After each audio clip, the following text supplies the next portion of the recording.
네, 여러분 다시 만나 뵙게 돼서 반갑습니다.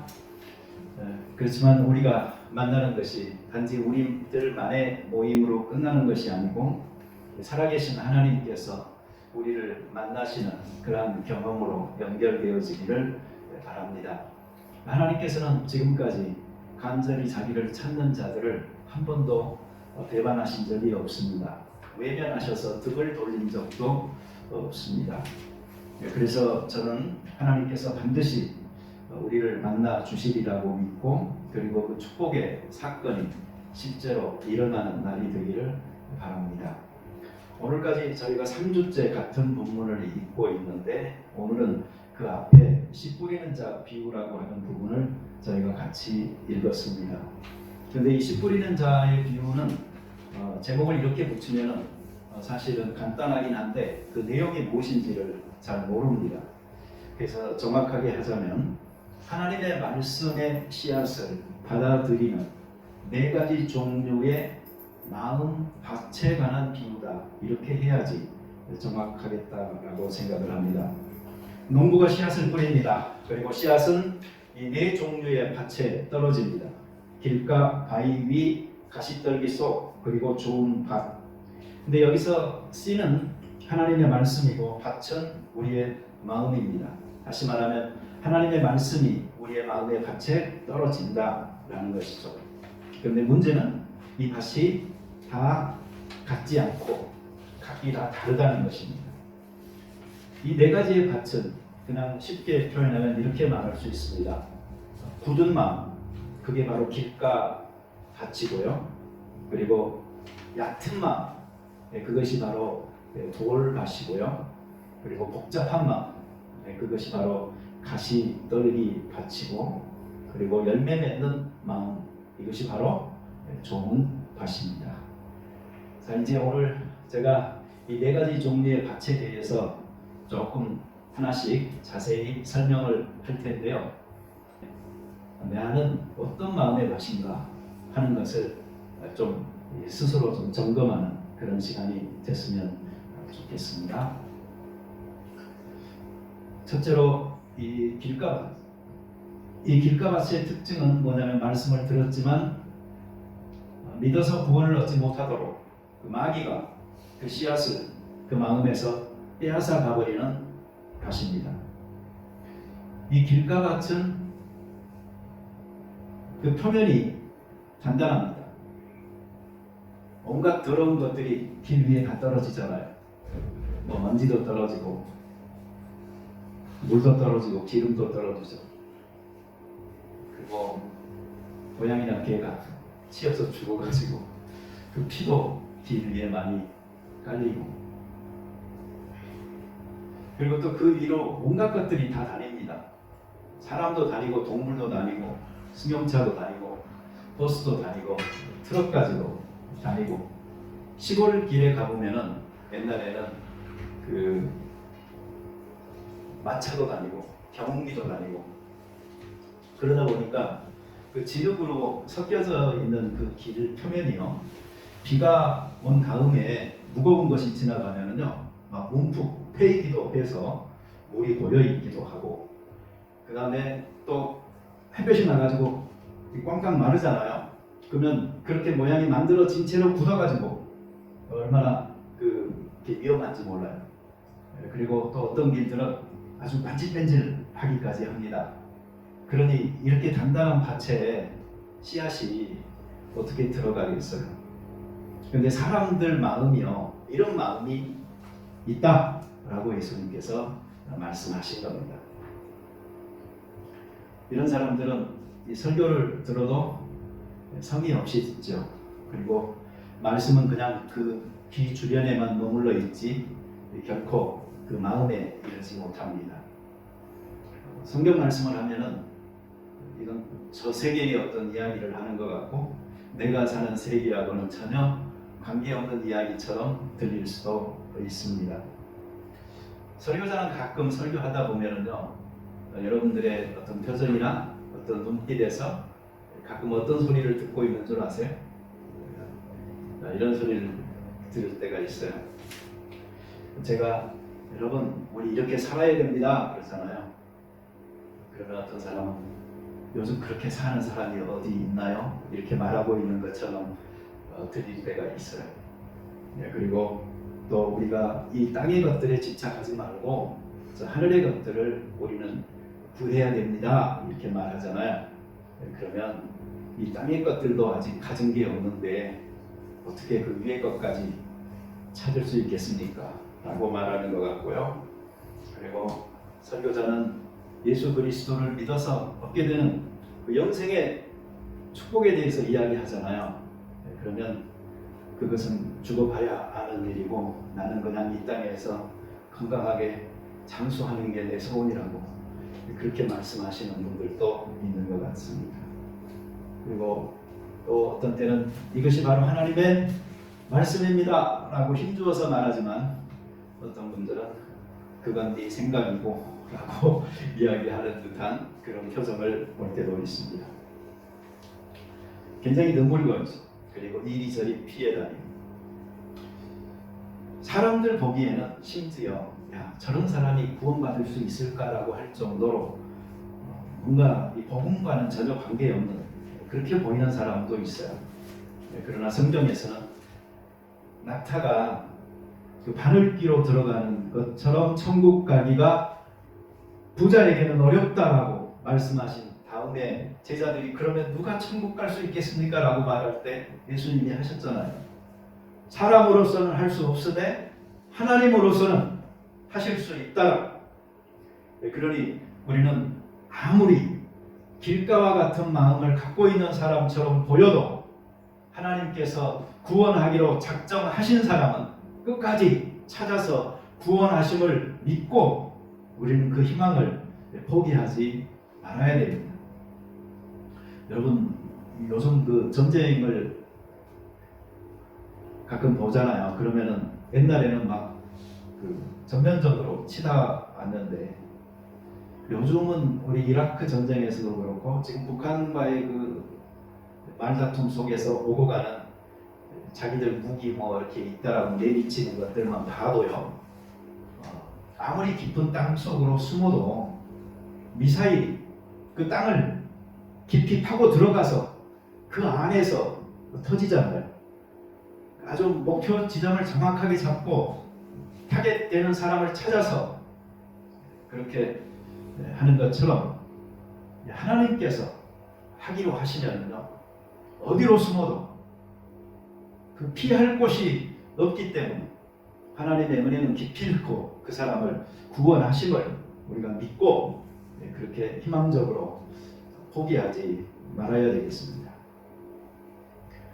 믿으려고 하는 것인지 또 안 믿기로 작정하는 것인지 모르겠는 이런 사람이 가끔 있더라고요. 하나님의 은총을 계속 간구합시다. 손을 계속 쓰게 되면요 이게 굉장히 좀 단단해져요. 그래서 닳고 닳아가지고요 감각이 별로 없을 때가 있습니다. 시계 고치는 사람들은 아주 손끝을 예민하게 관리를 잘합니다. 왜 그런가? 자기들이 만지는 것이 너무나 섬세한 것이라서. 그래서 그 사람들은 그 손끝의 감각이 살아있어요. 그런데 일 많이 하시는 분들 또 몸 알아계시는 분들은 이게 잘 민감하지 않아서 느끼지 못할 때가 있습니다. 근데 하나님의 말씀이 길 위에 떨어져요. 길 위가 단단하기 때문에 그 길이 지금 말씀이 자기와 붙어 있음에도 불구하고 그 말씀이 자기 몸 위에 얹혀져 있다는 것을 모를 때가 있어요. 우리 길가와 같은 그 마음이 그런 거예요. 그러니 여러분 내 마음이 부드러운가 아니면 단단한가 하는 것을 한번 생각해 보시기 바랍니다.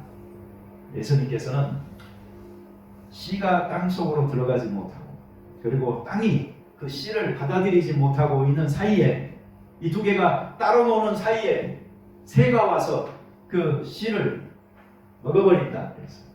그리고 나중에 설명하기를 그 새는 마귀다 그랬어요. 마귀가 그 사람이 구원 얻도록 방해하기 위해서 그 말씀의 씨앗을 가져가 버린다. 여러분 무감각한 그런 바보처럼 덤덤하게 사시다가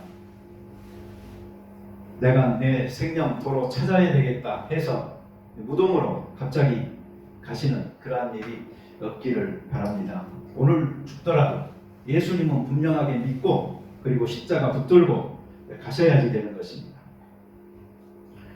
수요일 날에 제가 이 부분을 설교 준비하고 있는데 몽골 선교사님이 사무실에 들렸어요. 그래가지고 내가 목사님 이거 하보라고. 나 지금 설교 이 부분 준비하고 있는데 좀 몇 마디 해보라고, 좀 도와주라고 그랬어요.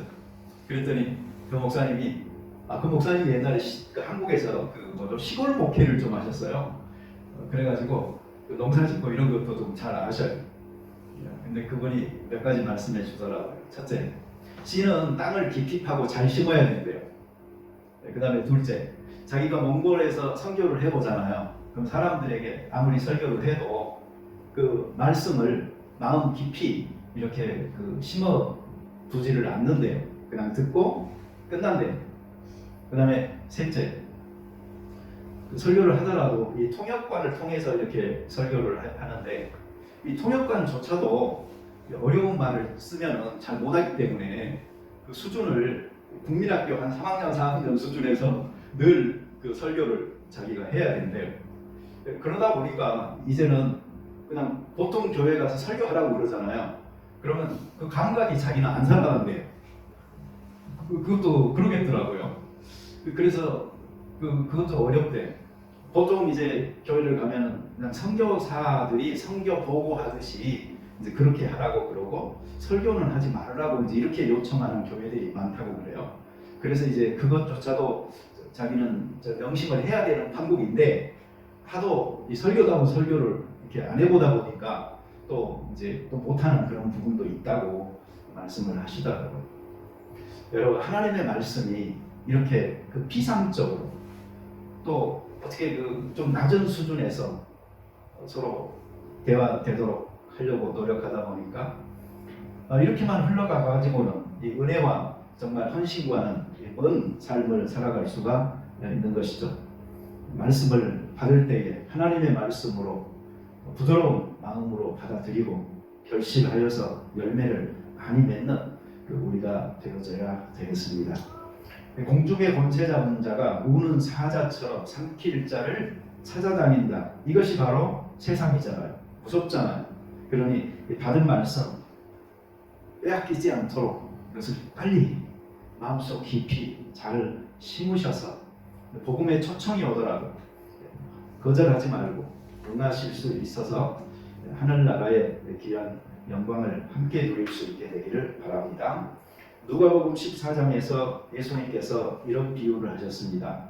어떤 사람이 큰 잔치를 베풀었습니다. 그리고 여러 사람을 초청했습니다. 잔치가 준비되었고 그리고 시간이 되어져서 종들을 미리 초청받은 사람들에게 보냈습니다. 이제 모든 것이 다 준비됐습니다. 어서 오십시오. 그랬더니 그 초청받은 사람들이 한결같이 그 초청에 오기를 거절했습니다. 어떤 사람들은 나는 밭을 샀다고 말하고, 어떤 사람은 나는 소를 샀다고 말하고, 어떤 사람은 나는 장가 들었다라고 이야기했습니다. 주인은 그 잔치의 음식을 어떡할 거예요. 그러니 길가로 나가서 병든 자, 저르는 자, 눈먼 자 다 불러오라고. 그래도 자리가 남는다. 그랬더니 나가서 산물로 다니면서 보이는 대로 사람들을 데려오라고 했어요. 그러면서 마지막에 한 말씀이 뭐냐면, 처음에 초청받았던 그 사람들은 하나도 내 잔치를 못 보리라 라고 말했습니다. 사람들은 아직 아닌데 나중에 내가 조금 한가해지고 그리고 생활이 조금 여유가 있으면 이렇게 늘 말하면서 정말 중요한 이 생명과 신앙에 관한 일을 제껴두고 사소한 생활의 문제에 빠져들 때가 많이 있습니다. 이렇게 인생을 소비하고 있는 동안에 씨앗은 땅으로 들어가지 못하고 땅은 그 씨앗을 받아들이지 못한 채 인생이 흘러갑니다. 그러면서도 그 사람들은 인생이 짧다라고 자주 이야기합니다. 여러분, 깨달음이 좀 없다는 거예요. 이것도 심각한 문제예요. 목사가 일단 문제가 있을 수가 있어요. 가르치려면 깨달음이 있게 잘 가르쳐야지. 근데 하필이면 어떻게 돼? 못하게 가르치냔 말이에요. 그러니까 여러분들 이거 진짜 그 목사가 회개해야 될 일이에요. 기도했죠.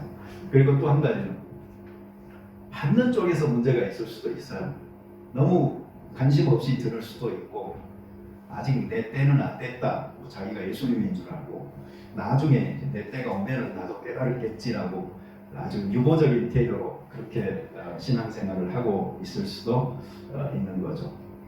그리고 설교 시간, 예배 시간에 와서 듣는 것으로 땡. 그리고 이제 여기 딱 나가잖아요. 그러면 다시 내가 주인인 내 인생 이렇게 돼서 성경책의 말씀은 이제 다음 주에 다시 만나면 되는 것이고 주중에는 나와 아무런 상관없는 그냥 좋은 책에 있는 말씀들로만 간직하고 있으면은 이게 또 안 되는 것입니다. 베레아 사람들처럼 설교를 듣더라도 이것이 정말 하나님의 말씀인가를 알아보기 위해서 성경을 날마다 상고하여서 확증하여서 그리고 이게 하나님의 말씀이다 싶으면 그대로 믿고 행하는 일에 열심을 낼 수 있어야 되는 것입니다. 두 번째 마음은요, 이 돌박 이 마음인데 이것은 조금 오해하기가 쉬워요. 보통 돌박 그러면은 흙하고 돌이 좀 섞여 있는 막 이런 밭처럼 생각하거든요. 근데 그런 밭이 아니고 위에는 흙이 있어요. 그러니까 밭인 것 같은데 조금 파보면은 밑에가 돌이에요. 다시 말하면 그냥 돌 위에 흙이 조금 덮여 있는 거예요. 그러니까 이건 아주 얇은 밭이에요. 얇은 밭의 특징은 씨를 뿌리면 씨하고 흙이 잘 섞여요. 뭔가 잘 되는 것 같아요. 기쁨으로 말씀을 받아요. 그렇지만 그 흙이 깊지 않으니까 뿌리가 깊이 들어가지를 못하는 거예요. 그래서 금방 마르게 되고 죽게 되고 하는 일이 생겨납니다. 다시 말하면 이 밭은 밭 같은데 사실은 밭이 아닌 가짜 밭입니다. 그래서 예수님은 이 밭의 특징을 처음에는 기뻐하면서 말씀을 받는데 환난이나 또 박해가 일어났을 때는 그 속에 뿌리가 없어 잠깐 견디다가 금방 넘어지고 배반하는 자다라고 성경에서는 이야기하고 있습니다. 여러분 냄비근성이라는 말 아시죠? 우리는 너무나 잘 알죠. 나도 그렇고 여러분도 그런 게 좀 있어요. 오죽하면 이게 한국 사람들 근성이다라고 말을 하겠어요. 금방 뜨거워졌다가 금방 식는.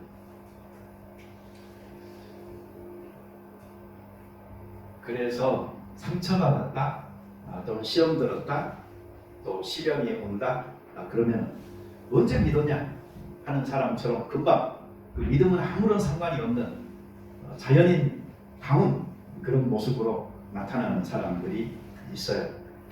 영어 성경에서는 이 부분을 어떻게 표현을 했냐면 in the time of testing이라고 했어요. 그러니까 테스팅하는 그 기간을 못 견디는 거예요. 혹시 여러분들 중에 내가 하나님을 붙들었다라고 생각하는 분이 있잖아요. 그럼 그분들은 사실 신앙에서는 조심하셔야 돼요. 왜 그런가 하니 내가 붙든 하나님의 손은 내가 힘이 빠져서 놓치잖아요. 그러면 끊어지는 거예요. 반대가 있어요. 그것은 뭐냐면 내가 하나님을 붙든 게 아니고 하나님께서 나를 붙드셨다. 그분의 강한 팔이 나를 잡고 계신다라는 이 확신을 가지고 있는 사람, 이 사람이 바로 크리스찬이에요. 그리고 이 사람이 바로 하나님께 끝까지 붙어 있을 수 있는 사람이에요. 자기의 힘이 빠져서 놓더라도 그러나 하나님이 붙들고 있으니 나는 하나님과 떨어질 수 없는 그 관계라는 이 의식이 그 사람의 믿음에 얼마나 안정감을 가져다 주는지, 그리고 확신으로 다가와서 다시 환난이 오나 어려움이 와도 오뚜기처럼 다시 일어서는 그런 신앙이 될 수가 있는 것입니다. 그러려면 어떻게 해야 될까요, 여러분? 하나님의 사랑이 나에게 부어졌다라는 그 생각을 갖고 계셔야 돼요. 내가 하나님 조금 사랑하다 말았다 이게 아니고 나를 사랑하는 그 하나님의 사랑이 나에게 부어진 그 느낌, 이것을 갖고 있어야 돼요. 실제로 로마서 5장에 보면은 우리가 환난 중에도 즐거워하나니 이렇게 말하고, 환난은 인내를, 인내는 연단을, 연단은 소망을 이루는 줄 알미로다. 그리고 소망이 우리를 부끄럽게 아니하는 우리에게 주신 성령으로 말미암아 하나님의 사랑이 우리 마음에 부은 바 됨이니, 이렇게 이야기하고 있어요. 봐보세요. 어떤 사람은 시험이 오면 넘어져요. 그리고 배반해. 그러나 어떤 사람은 시험이 오면은 그로 인하여 오히려 기뻐해요. 그것은 바로 하나님의 사랑의 부으심을 그 사람이 받았느냐 아니면 받지 못했느냐 하는 그 차이예요. 여기는 하나님의 이 사랑하심을 느껴본 사람은요, 내가 시험 당할 때에, 내가 어려움 중에 있을 때에 그 하나님의 사랑이 더욱더 나에게 가까이, 그리고 훨씬 더 많이 있다는 것을 알고 있기 때문에 그래요. 그래서 그런 사람들은 불평보다 오히려 감사하면서 그 시험을 잘 통과하여서 승리할 수가 있는 것입니다. 여러분, 영적인 기초가 튼튼하면 참 좋습니다. 그런데 영적인 기초가 튼튼한 사람들은 대체적으로 어떤 사람들이냐면은 모태신앙을 갖고 있는 사람들이에요. 어릴 때부터 정말 하나님을 믿었던 그 기초 체력이 튼튼한 사람들, 그 사람들이 영적인 체력이 좋은 사람들입니다. 신앙에도 이 체력이 참 중요해요. 어떤 사람은 조금 하다 금방 지치고 못하고 맷집이 없어서 넘어지죠. 모태신앙, 욕을 많이 먹어요. 왜냐하면 모태 해가지고 교회에서 실제로 아무것도 못한다고. 저 그런 사람 봤어요. 아니, 나이도 있고 분명히 교회 봉사도 열심히 하실 수 있는 형편이고 그런 분이더라고요. 근데 언젠가 자기는 싫대요. 그래서 왜 그러냐고 했더니 자기 부모님이 너무 헌신적이셨대요. 그래가지고 그 성가대에 막 전부 다 주일 되면 집에 오고 막 식사 대접하고, 그런 모습을 자기가 너무 어릴 때부터 보고 자라가지고 그게 싫었고, 그 다음에 그렇게 할 자신도 없더래요. 그래가지고 진짜 저기 안 하시더라고. 그런 경우가 생길 수도 있어요. 그건 이제 조금 잘못 왜곡된 거고, 그러나 모태신앙으로서 이 어릴 때부터 부모님에게 잘 신앙의 훈련을 받은 사람들은 기초 체력이 튼튼하다. 그리고 그 사람들은 좀 롱런할 수 있는 그 힘을 갖고 있다. 여기에는 의의가 없습니다. 시련에 잘 안 넘어진다, 이건 좋아요. 그렇지만 또 이 모태신앙의 좀 문제가 또 뭐냐면요, 부모님의 은혜로 자기까지 다 살려고 하는 경향이 있어요. 다시 말하면 부모님의 신앙의 그 체력을 물려받은 것으로 그냥 나도 한평생 살려고 하는 경향. 나는 내 인생을, 내 근육을 키워서 살아야 되는데 내 신앙의 체력을 기를 생각은 별로 못하고 의존적인 그런 경우가 있어요. 아브라함은 하나님을 만나서 교제했어요. 그렇지만 롯은 하나님을 못 만났어요. 롯은 단지 하나님을 만나는 아브라함을 만났을 뿐이에요. 그런데 우리들 혹시 신앙이 하나님을 만난 내 어머니, 아버지를 만나면서 살지는 않았나요? 네, 그렇다면 어느 시점에서 우리는 내 신앙으로 하나님을 만나야 되고, 그리고 독립선언을 해야 되고, 내 인생을 살아갈 내 신앙의 보따리에 믿음의 비밀들을 많이 간직할 수 있어야 되는 것입니다. 그렇지 않으면 아주 무기력하게 금방 지치거나 열정 없이 이미 학습된 행위를 반복하게 될 뿐입니다. 히브리서 4장 6절 7절에 보면요, 조금 더 경고적인 말씀이 있어요. 복음 전함을 먼저 받은 자들은 순종하지 아니함으로 말미암아 들어가지 못하였으므로 오늘 너희가 그의 음성을 듣거든 너희 마음을 완고하게 하지 말지니라. 아멘. 네. 세 번째 그 밭이 뭐냐면요, 가시떨기 밭이에요. 가시떨기 밭. 가시떨기 밭은 뭐냐면 말씀이 떨어져서 듣기는 들었는데 세상의 염려와 재물의 유혹 그리고 향락에 빠져서 이 결실을 하지 못하는 자다라는 거예요. 제가 먼저 이야기 드리고 싶은 것, 우리는 온전히 정말 좋은 밭이 돼서 많은 열매를 맺고 싶은데 우리는 대부분 여기에 해당돼요. 세상의 염려, 재물의 유혹, 그리고 향락, 이 세 가지가 말씀에 순종하지 못하게 만듭니다. 그러니 우리가 잘해야 할 만큼 잘하지 못하는 것이고 열매를 맺어야 될 만큼 맺지를 못하고 있는 것입니다. 이 세 가지를 한마디로 요약을 해보면요, 잘못된 발현이에요. 바르는 게 있어요. 그렇지만 그게 잘못된 거예요. 그래서 그것이 우리의 신앙이 꽃피지 못하도록 만들고 있어요. 제가 몇 개의 성경 구절을 쭉 읽어드리겠습니다. 야고보서 1장 14절.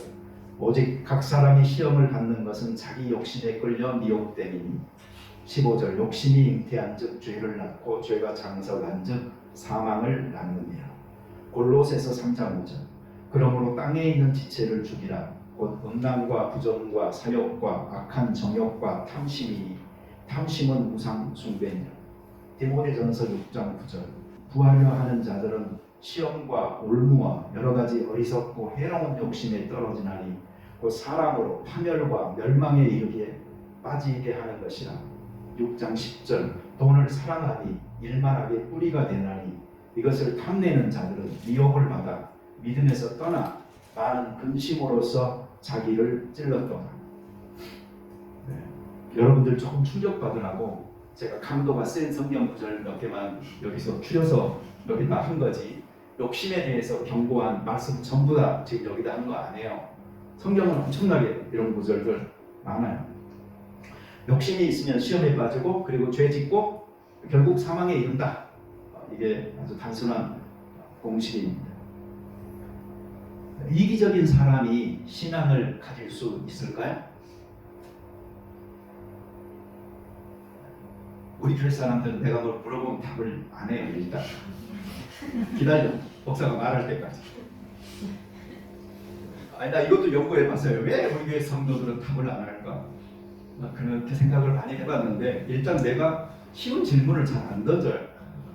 그러니까 그냥 yes or no 하고 답이 나올 수 있는 질문을 잘 안 던져요. 그리고 또 헷갈리는 질문을 가끔 던지기 때문에 맞춰도 이게 아닌 경우가 많아요. 그래서 이제 그런 경험들이 여러분들로 하여금 입을 닫게 만들지 않았나 싶어요. 그래서 제가 앞으로는 쉬운 것을 물어보려고 생각하고 있어요. 성경 맨 처음에 책이 이름이 뭐죠? 창세기. 네, 이런 거 이제 물론 답을 잘 아실 것 같아요. 네. 이기적인 사람이 신앙을 가질 수 있을까요? 가질 수 있어요. 그런데 둘 중에 하나예요. 첫째는 이기적인 자기 욕심을 충족시켜 줄 하나님을 믿는 거예요. 두 번째, 이기적인 자기 욕심을 정화시켜줄, 그걸 자꾸 덜어내게 해줄 하나님을 믿는 거예요. 어느 쪽에 하나님을 믿기를 원하십니까? 여러분, 이 둘의 차이는 사실은 엄청나거든요. 왜 그런 거 아니? 예수님을 안 믿는 것보다 더 나쁜 것이 뭐냐면 예수님을 잘못 믿는 거예요. 차라리 예수님을 안 믿는 사람들은요, 그래 나 예수님 안 믿어 하더라도 그 안 믿는 것이 참된 예수님의 이미지에 뭐 떡칠하지 않아요. 그 예수님은 그냥 그대로 계시는 거예요. 그렇지만 잘못된 예수님을 믿게 되면은요, 그것은 없는 예수님을 자기가 만들어 놓고 지금 숭배하고 있는 거예요. 자기 욕심을 채워줄 예수님을 자기가 창조해 놓고 그리고 그 하나님을 믿고 있으니 이게 까딱 잘못하면 내가 만든 나의 우상이 될 수가 있는 겁니다. 그런 예수님 믿지 마시고 여러분의 욕심을 덜어내고 잘못된 바램들을 수정하여서 정말 믿는 자의 길을 바르게 걸어갈 수 있도록 그 스탠다드가 되어주는 그 예수님을 모시고 그분을 바라보면서 살아갈 수 있게 되기를 바랍니다. 여러분, 가시떨기 밭의 문제는요, 열매가 없는 게 아니에요. 열매가 있기는 있어요. 그렇지만 열매가 많지 않고 그 있는 것마저 그 성장이 불완전하여서 아름답지 않아요. 이유가 뭘까요? 성경을 믿기는 믿지만 우리는 다 믿지를 않죠. 우리는 헌신을 하기는 하지만 내 인생 전부를 하나님 앞에 드리지를 못하고 있는 거예요. 성령을 의지하기는 해요. 그렇지만 그분의 인도하심은 온전히 따르지는 않아요. 절반의 마음만 가 있어서, 그리고 믿는 자련이 생각하고 한 방만 담그고 신앙의 세계를 저울질하고 있는 것이지, 거기에 우리의 온 체중을 옮겨 실어서 하나님 편에 선 사람으로 나 자신을 주장하지 못하고 있다는 것, 이것이 바로 우리를 가시 떨기에 둘러싸인 그 밭으로 만들고 있는 거예요. 먹고 마시고 즐기고 허랑방탕하고 허송세월하면서 인생 낭비하고 있다면 우리 지금이라도 정신을 잘 차려야 합니다.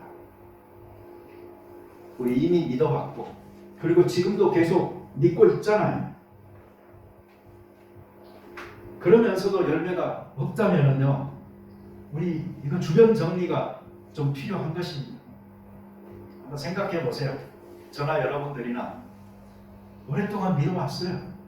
그리고 앞으로도 믿을 거잖아요.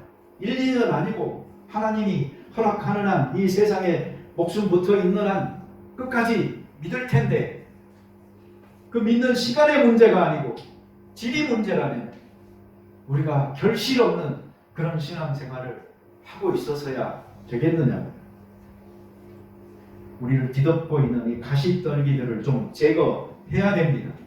그 안에 부풀이고 웅크리고 숨어 있기는 좋지만 밝은 대낮에 충분한 햇살을 받을 수 있음에도 불구하고 어두컴컴한 곳에 처박혀 내가 성장하지 못하고 있다면 온갖 방해되는 가시떨기들을 말씀의 칼을 들어서 힘껏 쳐내리고 낫으로 걷어내고 삽으로 떠서 버림으로 우리의 햇살을 막는 모든 커튼을 확실하게 젖혀버리고 밝은 하늘로, 그리고 따뜻한 햇살을 받으면서 이 탐스러운 열매를 맺을 수 있도록 우리의 주변 정리를 좀 해야 되지 않겠습니까?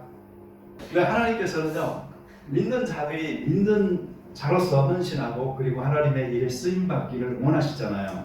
그러면은 아까 기도하셨던 것처럼 그런 사람들을 하나님께서는 불러 모아서 붙여주세요. 그래서 한번 일어나기 시작하는 그 불길은요, 하나님이 도우셔서 계속 하게 하십니다. 네 번째로, 좋은 밭이 있습니다. 좋은 밭은 기쁨으로 말씀의 씨앗을 받고 계속 믿다가 시련이 와도 배반하지 않고 끝까지 인내함으로 결실하는 그러한 밭이다라고 예수님께서 말씀하십니다. 착하고 좋은 마음, 그리고 말씀을 듣고 말씀을 깨닫고 말씀을 받고 말씀을 품고 그리고 인내하면서 결실함으로 100배, 60배, 30배로 풍성하게 열매를 맺는 그 준비된 밭이 바로 좋은 밭입니다. 근데 이 축복이라는 것은 사실 보통 축복이 아닌 거예요. 이건 상상을 초월한 축복인 거예요. 기대를 뛰어넘는 축복인 것이에요. 다시 말하면 좋은 밭으로 완전히 준비되어진 마음 속에서 이런 하나님의 역사들이 일어나는 겁니다. 근데 대부분 우리들은 4번이 아니고 3번 밭이기 때문에 성경에 약속된 이 놀랍고 엄청난 축복들을 성경은 이렇게 써 있는데 왜 내 생활은 맨날 이러지? 이게 괜히 거기서 생기는 겁니다. 3번 밭이 아니고 4번 밭이 될 때 4번 밭에 약속하신 100배, 60배, 30배의 결실이 우리에게 있을 것입니다. 우리가 읽었던 8장의 본문을 쭉 조금 더 내려가잖아요. 그럼 21절에서 예수님께서 이런 말씀을 하세요. 내 어머니와 내 동생들은 곧 하나님의 말씀을 듣고 행하는 이 사람들이라. 별거 아닌 말씀 같지만 시츄에이션이 이렇습니다.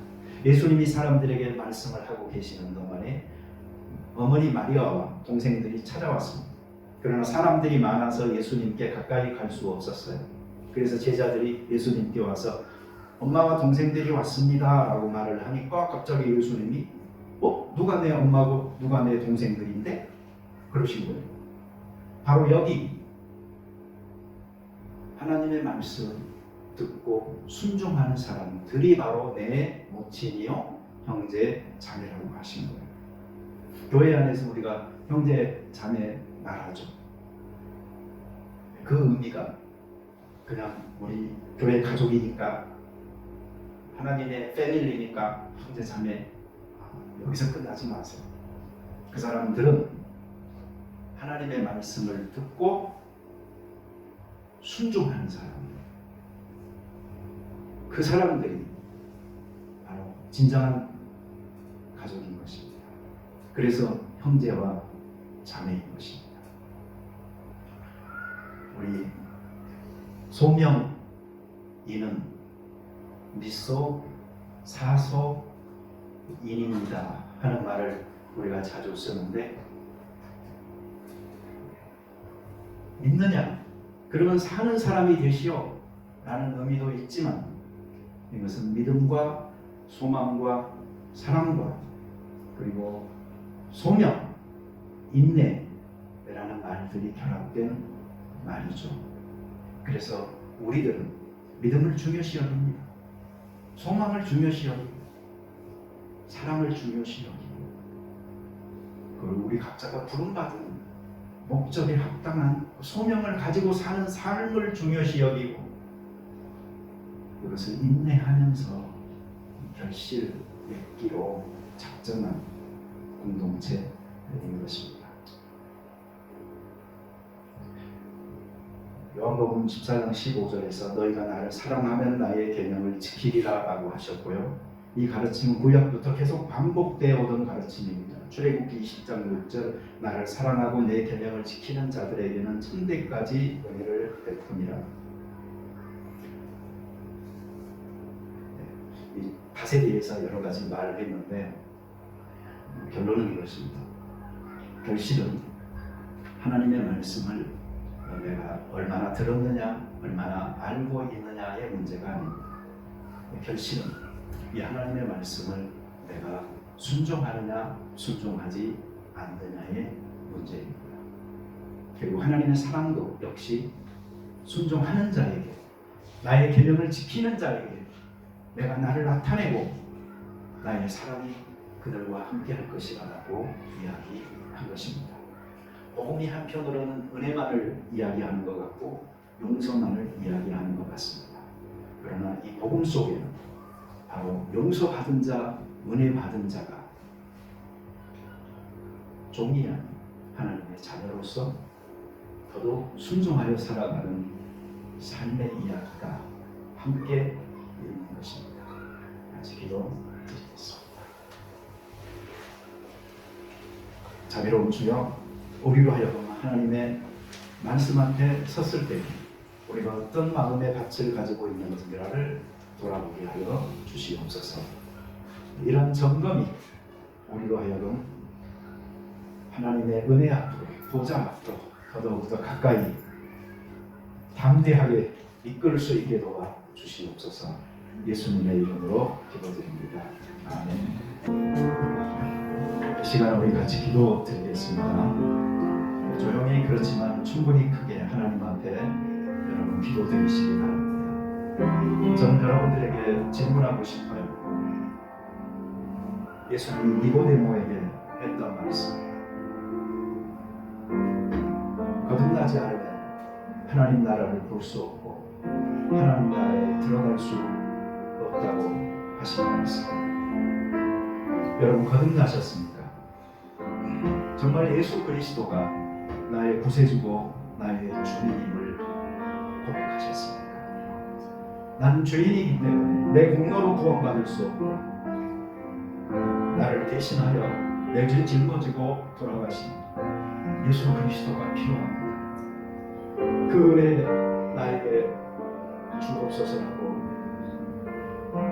그 십자가 밑에 내 정과 욕심을 못 받기 원한다고 나 말고 새 생명을 경험하게 해달라고 그래서 새 사람으로 하나님과의 관계가 회복되어져서 살게 해주세요. 여러분 정말로 기도해 보신 적이 있으십니까?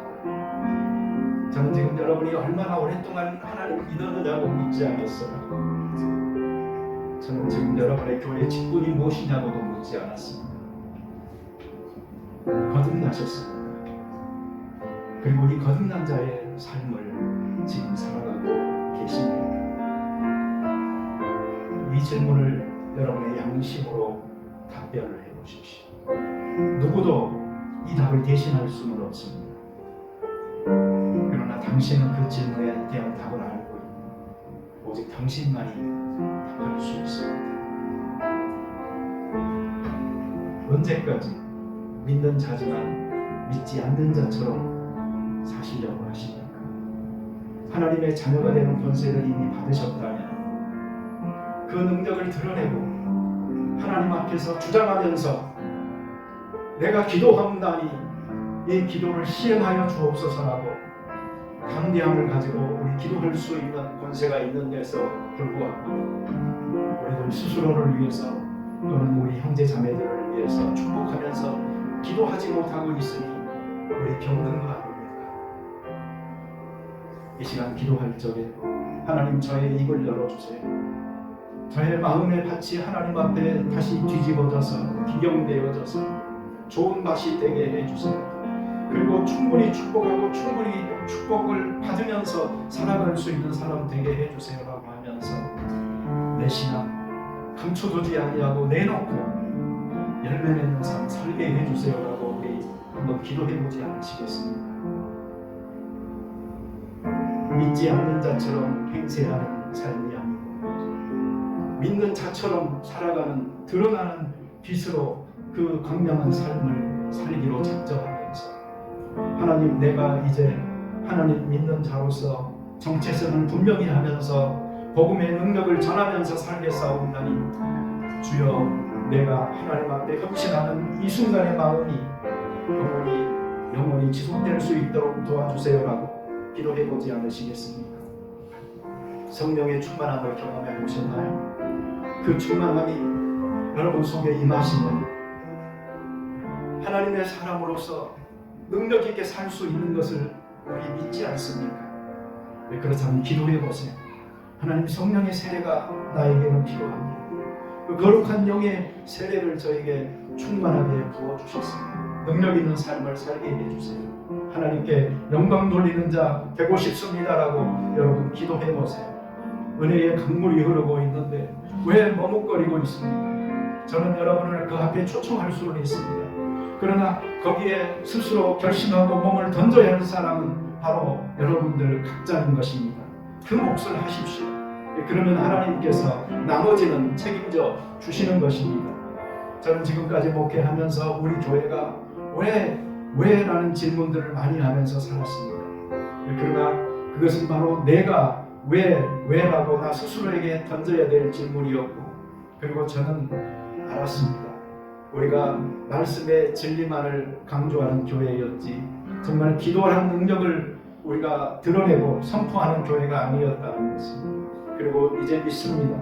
우리 교회가 기도하기 시작한다면 하나님께서는 소명교회를 쓰실 것이고 그 역사하심은 참으로 강력할 것이라는 것을 그래서 모든 사람들에게 요청합니다. 이제는 두 손을 높이 들어서 하나님을 향하여 뻗고 주여 축복하옵소서, 성령의 능력을 주시옵소서, 그 담대함이 우리에게 임하게 하여 주옵소서, 그 자유함이 우리에게 있게 하여 주옵소서라고 기도하면서 하나님께서 나를 쓰시고 소문교회를 쓰시고 그래서 이 호주 한인 사회를 그리고 복음으로 세계를 변화시킬 수 있는 작은 운동이 이곳에서 시작될 수 있도록 해주세요라고 우리 기도해 보십시다. 우리 같이 기도 드리시겠습니다. 하나님 감사합니다. 아버지 하나님께서 우리를 축복하여 주시옵소서. 하나님께서 우리에게 용서하시는 놀라운 은혜가 특별히 있습니다. 아버지 하나님 배우가 믿는 자로서 믿지 않는 것처럼 계시는 왜 그렇게 우리가 표현하지 못하셔서 이제 우리가 우리의 그분과 우리를 기쁘게 하시고 그 은혜 가운데 사용하게 도와주시옵소서. 말씀을 찾아온 속에 성령의 뜨거운 임하게 하여 주시옵소서. 주여 우리가 하나님께서 사용하는 성령을 하나님 별수하도록 주시옵소서. 그리고 사랑을 기도하게 하시고 기도의 능력을 경험하게 하여 주시옵소서. 성령의 충만한 성령의 세력을 이 기름이 우리를 도와주시옵소서. 그리하여 우리들의 하나님의 헌신한 사랑을 헌신되는 우리가 보여줄 수 있도록 도와주시옵소서. 그렇게 여기 우리가 우리를 도와주시옵소서.